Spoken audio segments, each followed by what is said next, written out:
The next story for you today is a story from the Shahnameh, which I believe I've mentioned to you before. It is the book of mythology for the people of Persia, about Persian kings. And the story I have today for you from the Shahnameh is called Rustom and Sohrab. And when I start telling the story, you might find some, especially the beginning of the story, you might find it familiar, and you might think, oh, I've heard this story before, and Dinah's told this story before. And while I do repeat some of my stories, this beginning of the story will sound familiar, and I do start from another story just to give context. So just hang in there, hold tight. There are parts of it that will be new to you. So as I mentioned, the Shahnameh is the story of kings, but this story actually starts with Sam, who is a warrior in King Minochere's army. And he is a very brave warrior. And Sam has everything that a man could desire. He has respect, he has honor, and respect and honor from the king. He's got wealth. But the one thing that Sam does not have is an heir. He does not have any children. So when he hears that he is about to become a father, he is just overjoyed and cannot wait. So the day he gets message that one of his wives is in labor, he is just in bliss and is impatiently waiting for news to come. And he waits and he waits. And finally, when he gets news, he runs to the women's chambers. And there in the cradle is the swaddled child, just divine looking child. But the little boy, his skin and his hair is as white as snow. And when Sam looks at him, he doesn't understand. He thinks that this is a curse from God, and he falls to his knees and he prays to Ahura Mazda, to the wise Lord, and he says, why? What have I done that you have cursed me so to give me a child like this? What will people say? That this child is cursed. And he quickly swaddles the child and he climbs onto his horse and he rides all the way north to the Alborz mountains, which are north of what is now Tehran. And at the foot of the mountain, he leaves this little boy, this little child, and rides away. And when the child starts crying, the Simurg, which is a mythical bird and lives on the top of the mountain, hears the sound and thinks, dinner. And the Simurg, the mythical bird with a beak, a golden beak, and talons like an eagle, and its wings are red and gold and span 9 feet each way, swoops down from the top of the Alborz mountain. But when she sees the child, her heart melts. And she gently picks up the child with her talons and flies back up the Alborz mountain. And in her nest, she raises this little boy who becomes a young man. And one day, Sam, the warrior, he has a dream. And in his dream, he sees these animals with their children. And they're all happy and frolicking. And he cannot understand his dream. And in the morning, he calls his wise men and the Mabeds, the wise men, and he asks, this was a really strange dream. What was this about? And they tell him that even animals love their children, and you abandoned your child. And Sam, feeling so distressed, rides back to the Alborz mountain, where he finds this young, handsome man whose skin and hair is as white as snow, and he knows that this is his son. And he calls to him and he asks for forgiveness, and he says, please forgive me for abandoning you. And the boy says, I don't know who you are. Who are you? And he says, I am your father. And he says, I have no father. I only have a mother, the Simurg. She's my mother. She's who raised me. And hearing her name, the Simurg sweeps down from the top of the mountain and tells the young man and says, yes, this is your father. You are of their kind. You must return back with them. And the young man refuses and he says, mother, I will not leave you. And she says, I know, I feel the pain as well. But she gives him 2 feathers. And she says, hold on to these feathers. And whenever you need me, throw one of them into the sacred fire and I will be there for you. But now you must go with your father. And the young man returns to Persia, to his father's palace. And there Sam names his son Zal, which means old man. And he teaches Zal to be a warrior just like him. And he teaches him how to throw a spear and how to fight with a sword. And Zal, being the son of Sam, becomes a great warrior too. And one day, Sam goes off on a mission for King Minochair. And the young Zal is roaming around in the palace and decides, I haven't been on an adventure. I haven't explored the kingdom. And with a few noblemen and a few other soldiers, he takes off to explore the kingdom of Persia. And they come to the border of what was then Persia and Afghanistan, and what is now Afghanistan. And they set camp there. Now, across the border in Afghanistan lived a beautiful princess, Rodabe. She was as tall as a cypress, and her face was that of a shining moon, and her lips were like that of a pomegranate bud, and her hair was as dark as a raven's feathers. And when Zal hears the description of the princess, he falls in love. And Rodabe, having heard of this magnificent young man who was raised by a bird and is a great warrior, has fallen in love. And when they meet, there is no separating them anymore. But there is a problem. Zal knows that King Minochair will not accept their marriage, their union, because Rodabe is a descendant of King Zohak, the demon serpent king who had ruled over Persia for 1,000 years, and his tyranny was still felt to that day. And she was a descendant of this tyrannical King Zohak, and no Persian king would accept the marriage, the union of a warrior, a Persian warrior, with a descendant of King Zohak. But Zal was in love, and there was no dissuading him. So, with the permission of his father, he rides all the way back to the king's palace with a letter from his father asking King Minochair for permission to marry Rodabe. And the king, whose favorite warrior, Sam, had sent him the letter, he's in turmoil. So he asks his Mabeds, his wise men, what they think of this union. And after a few days of deliberating and looking at the stars and thinking about it and having dreams, they come back to the king. They come back to King Minochair and they tell him that this union is blessed.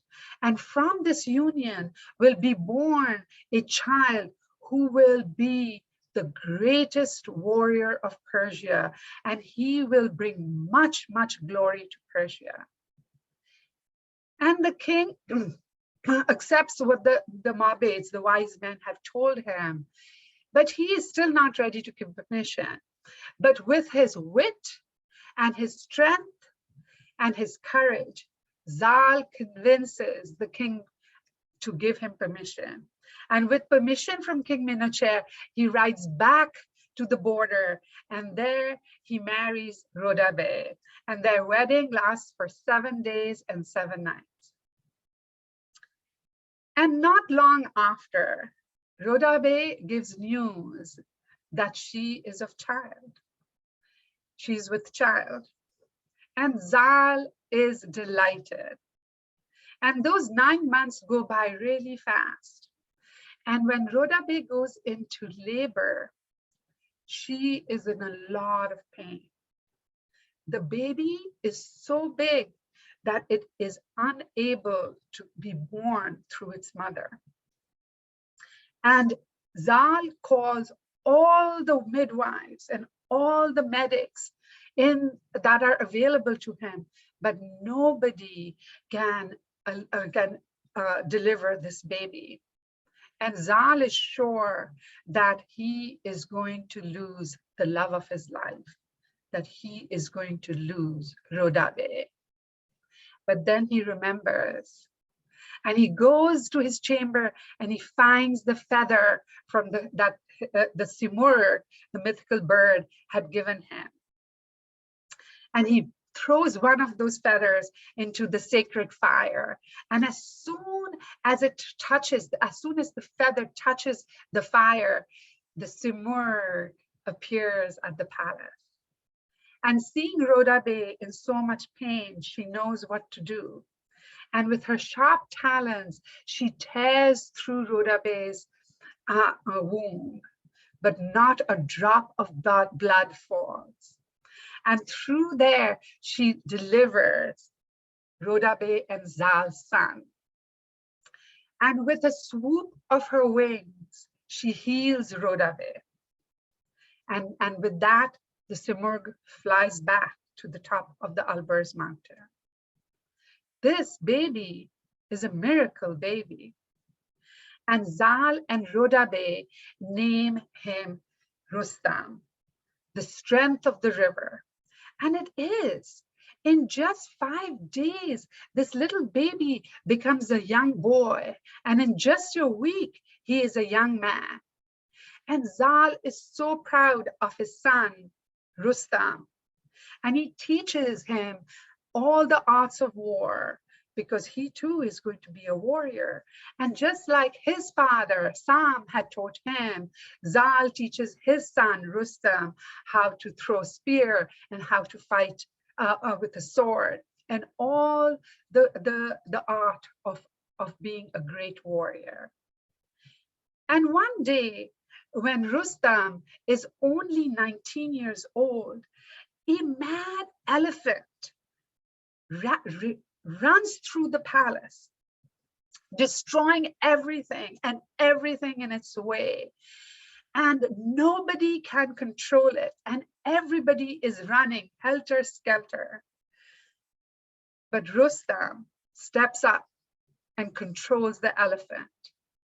And at that moment, his father, Zal, knows that his son, Rustam, is now ready to be a Marizban, a defender of borders. And he says he needs a war horse. And word is spread through all of the kingdom and the neighboring kingdoms that a horse is being searched for this great warrior Rustam. And from all over, these horses are brought to be the war horse for Rustam. But he is so strong that when he lays his hand on the back of a horse to climb on, the horse buckles. And one after the other, a horse is brought to him, but there is no horse strong enough to carry Rustam. And then in the distance, Rustam sees this horse that is as tall as a camel and as brave as a lion and as strong as an elephant. And its skin is the color of saffron, with as if there are rose petals all over it. And Rustam says, that is my horse. Bring him to me. And everybody says, no, no, no, he is wild. Nobody can control him. You will get hurt. Stay away from him. But sure enough, Rustam walks up to the horse. And when he puts his hand on the horse stands steady. And Rustam climbs onto the horse and he names the horse Raksh, lightning. And after that day, horse and man are one. Raksh and Rustam travel all over the Persian kingdom, protecting the borders and going on adventures and quests. They together, Rustam and Raksh, man and horse, fight demons and giants, and even a fairy who is disguised, who is a witch disguised as a fairy. And one day when they are on on one of their adventures, close to the border of Persia, Rustam is tired and then he finds a tree to rest under. And when he wakes up from his nap, Raksh is gone. He is nowhere to be found. And Rustam knows that this is the work of the Turkish horse thieves. But he is so far from home that the only place he can walk to is across the border into Afghanistan. And there he goes to the king and he tells him that he needs help. And the king says, that is fine. Yes, I will help you find your horse Raksh, but it is late. You must rest. And Rustam goes into the bedchamber, and for that night he rests. Now, as you can guess, where there is a king and a palace, there is a princess. And in that palace, there's a princess as beautiful as can be, and her name is Tehmina. And Tehmina had heard all these legends about this brave warrior named Rustam. So as soon as she hears that this brave, handsome warrior is in the palace in one of the bedchambers, she runs to the bedchamber and she sneaks in, and she is so astounded to see this warrior, so gentle in his sleep. And she sits by his bedside the whole night. And when Rustam wakes up and he opens his eyes, he sees this beautiful princess. And they start speaking and talking to each other. And as you can imagine, they fall in love. And Tehmina, with the aid of her father's soldiers, help Rustam find Raksh. And once again, Rustam and Raksh are united. And Rustam knows that it is time for him to go back to his kingdom and serve his king with all the quests that the king would demand. But in parting, he gives Tehmina a bracelet, a token of his love for her. And with that, he leaves. And Rustam continues going on his adventures and quests and securing the borders of the Persian Empire with his beloved horse, Raksh. Meanwhile, Tehmina gives birth to a baby boy, and she names him Sohrab, which means glowing like a rose. And she raises the young boy. And when Sohrab is 10 years old, he asks his mother, he says, "Mother, who is my father?" And she tells him, she says, "You are the son of the great Rustam, and you are the grandson of the warrior Zal, and the great grandson of the warrior's son. But you must not tell anybody about this. You must not tell anybody who your father and your grandfather and your great-grandfather are. Because if people here find out, there is no doubt that they too, when you grow up, will send you to war. And I cannot bear to lose you.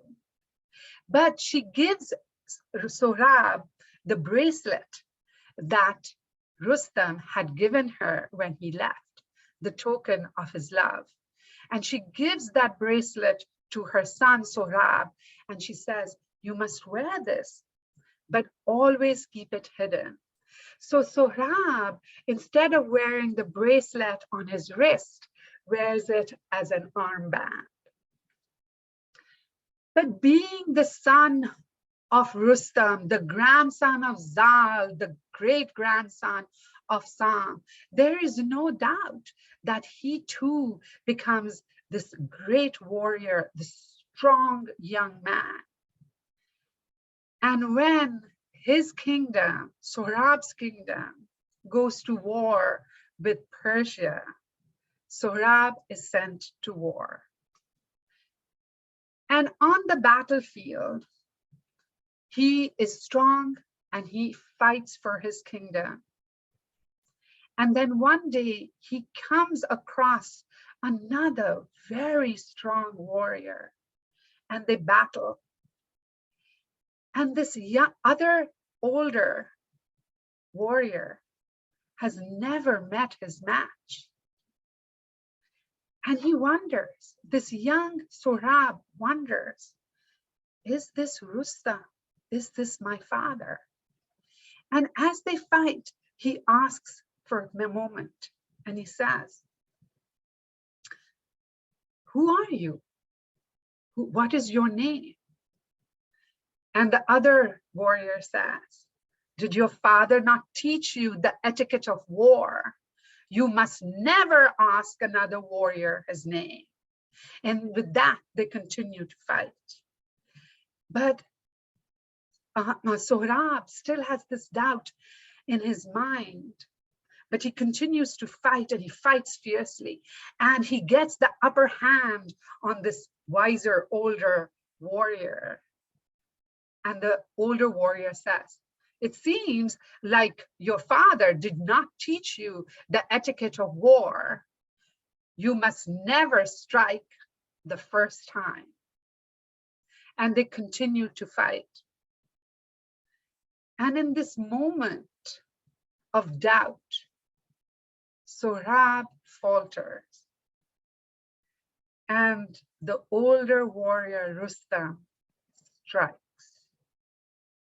And Sohrab falls to the ground, injured mortally. And in his last breath, he says, this is not the end of it. My father, Rustam, will avenge my death. And the older warrior, Rustam, hearing this says, what did you say? What did you say? And with his dying breath, Sohrab repeats, my father, the great warrior Rustam, will avenge my death. And at that moment, Rustam asks, who are you? Who are you? And Sohrab shows him the bracelet and says, I am the son of the great warrior Rustam and Tahmina. And there is no stronger blow that could have hit Rustam at that moment. And he falls to his knees and he cradles his son as his son dies in his arms. But Rustam will not accept this. He does not accept his child's death. And as much as all the other soldiers and warriors around him tell him that it is time to put his son to rest, Rustam will not accept it. And he carries his son from village to village, town to town, looking for some way to bring his son back to life. And one day, as he is traveling from one village to another, he comes across a stream and he stops there to rest. And he lays his dead son by the stream and he washes up, and he allowing Raksh also to have a drink. And as Rustam is washing up, he sees an old woman at the bed of the stream, and she is rigorously washing this piece of black cloth. And finding this very strange, Rustam goes up to her and he says, "Old woman, what are you doing?" And she says, "I am washing this black cloth. I am making it, I'm washing it and washing it because I want to make this cloth white." And Rustam says, "You do realize that this cloth is black, and as much as you wash it, it is never going to be white." And the old woman looks up to him and says, "You do realize that your son has died. And no matter for how long you carry him from village to village, he will not come back to life." And in that moment, Rustam accepts his son's death. And he carries him back to his home. And there, Sohrab is given a burial fit for the son of Rustam, the grandson of Zal and the great-grandson of Sam. He is given the burial of a warrior. After that, Rustam continues with his quest and continues to serve as a warrior, but much humbler and much wiser.